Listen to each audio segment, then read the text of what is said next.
in total close to $200 million in military construction and renovation, restoration, and modernization projects across the installation.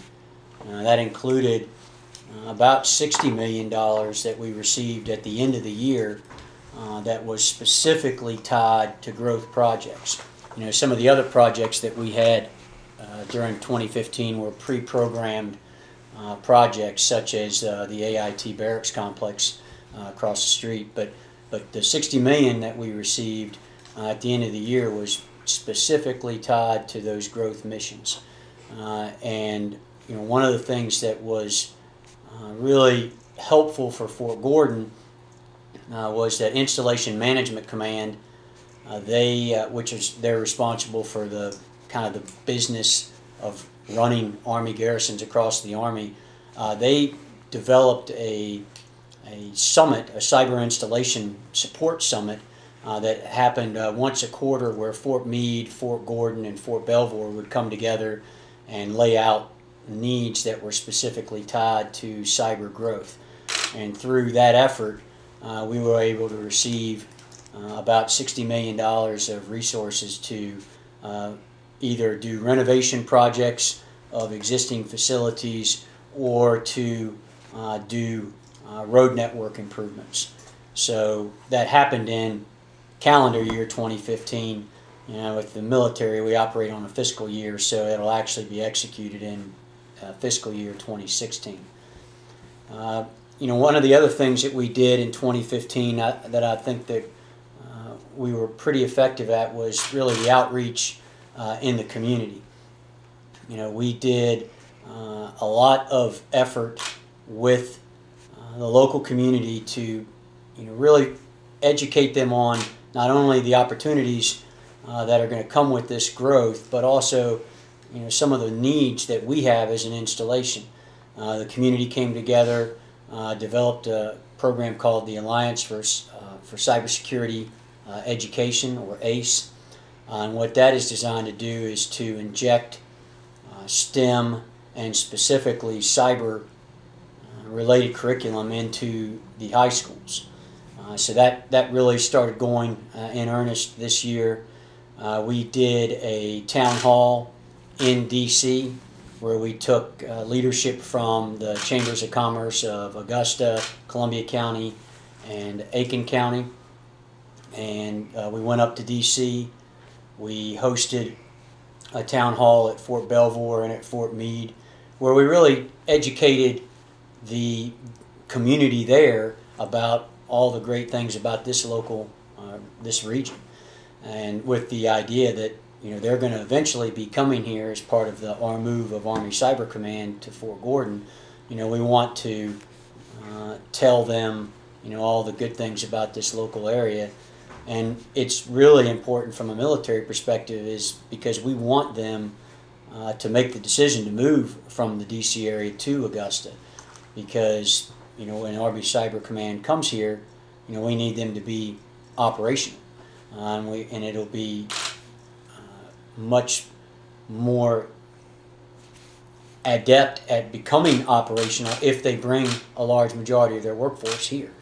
If they move Army Cyber Command here, but none of the people actually move, then it's just going to make it that much more difficult to recruit that workforce that we're going to need to man Army Cyber Command. So the town hall was a big, big step towards that move that'll eventually happen in 2019. Another thing that happened in 2015, which created some challenges, was the access control procedures. 2015 marked a new policy by the Department of Defense to conduct background checks on everybody that enters the installation. And we had a lot of challenges in implementing that, and I know that the community saw the impacts of that, because it increased time at the gates.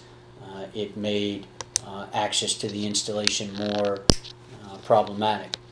I don't apologize for the inconveniences, because it's part of the effort to protect the installation, as many more people are living off post. Most of this growth will be people that actually live off post. So we're really trying to do everything we can to set the conditions so that by the time all this growth is here, we've got the right gate infrastructure and road infrastructure on the installation. Another thing that happened in 2015 that I think is a real significant milestone is the Cyber Center of Excellence. Major General Fogarty is the commanding general. He produced his strategic plan for the Cyber Center of Excellence. And what that does is really kind of codifies what the Cyber Center of Excellence is going to do in support of the Army. It is nested with Army Cyber Command strategy, and this was rolled out at the Augusta TechNet this year. So the leadership of the Army was able to see what General Fogarty's vision is for the Cyber Center of Excellence. And in my role as the garrison commander, one of his fundamental requirements is in regards to facilities. And so there has been several briefings to the senior leadership of the Army for the development of a new campus for the Cyber Center of Excellence, which would be a fundamental transformation of what most people here are familiar with signal towers and the buildings around signal towers.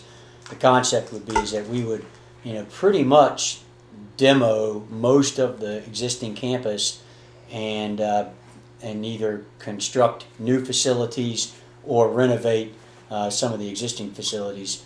And all this is tied back into the strategic plan that the CG published this year. So that was a really big milestone for the Cyber Center of Excellence.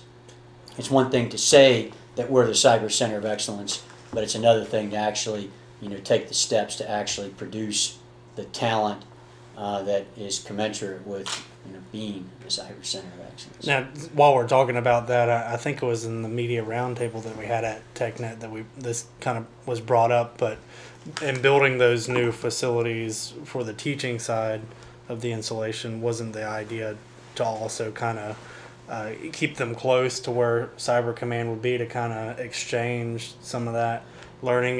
You have real world experience that could come over into the classroom and then get worked out in the classroom and get brought right back over to Cyber Command.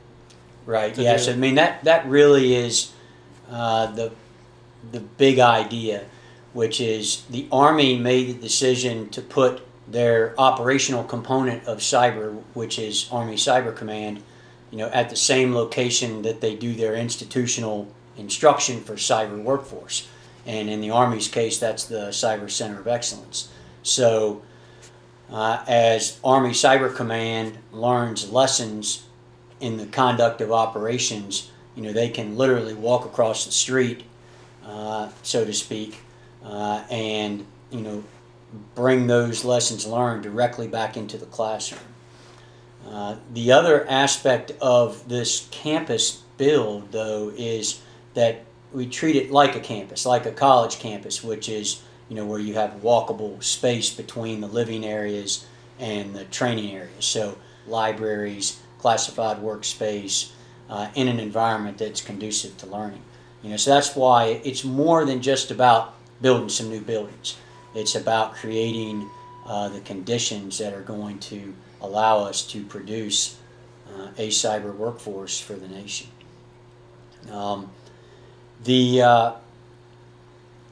I would say that 2015, though, really is kind of a coming out party for Fort Gordon. Fort Gordon has traditionally been known as a signal training school. And many people didn't understand all the other operational units that have already moved to Fort Gordon. We just stood up the 116th Military Intelligence Brigade that does all the processing, exploitation, and dissemination of ISR video. They also stood up the Cyber Protection Brigade, which is the actual operational arm of Army Cyber Command. and we have a large NSA presence here. So, as we were trying to communicate to the Army leadership about the needs for Fort Gordon, we really had to tell a story that said, hey, we're not just a training post any longer. And so we have different needs on the installation. We have different needs from the Army. And quite frankly, we have different needs from the local community. And I think that if I look back on 2015, I would think that that's probably one of the biggest things that happened this year, is really just changing the optic of the way people thought about Fort Gordon. Because we really are going through a fundamental transformation of the mission here at Fort Gordon. Would you say that? And sorry to interrupt you for a second, but would you say that now was probably one of the more exciting times, probably in the installation's history? Oh, yeah, because absolutely. it's kind of going through this unprecedented change. I've lived in Augusta all my life, and it's just weird to think about how central Fort Gordon is going to become in the years to come, I guess. And are other people feeling that way too? Yeah, I think that it's incredibly exciting. And I think the community is starting to realize that they have an incredible opportunity. And, under the old saying of where much is given, much is expected. I think the community is being given a great opportunity, because when you look across the Army, we are drawing down the force. The Army is being directed to reduce the end strength down to 450,000 soldiers. If the Budget Control Act, sequester, it remains the law of the land, the Army will be forced to go down to 420,000 soldiers. And so installations across the Army are trying to figure out how to reduce their footprint. Communities across the country are seeing a military population that they depend on for economic continuity, for lack of a better term. They see that number dwindling. So by comparison, we are seeing a 22% growth in our population. So that's an incredible opportunity for this local area.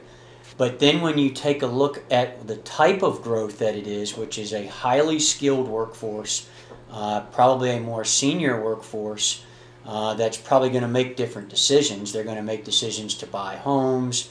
They're going to make decisions that are commensurate with actually staying long term in this area. And the potential for the cyber industry to actually come to this local area to support Fort Gordon. So the community has an opportunity to really entice industry leaders to come to this area and really make the Central Savannah River area a cyber destination.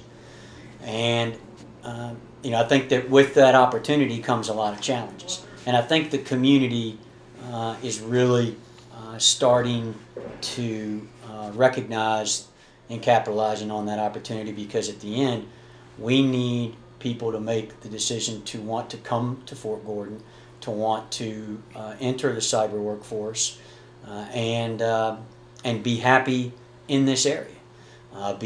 Feel confident that they've got the right type of community to live in, that they've got the right type of schools to send their kids to, and all those things have a great deal of impact on whether or not people make the decision to move here. And we need that workforce to come here. So community's got a great opportunity. I think that this 2015 was the year that they really started identifying that opportunity. And now, the next step is, figuring out what to do with that opportunity.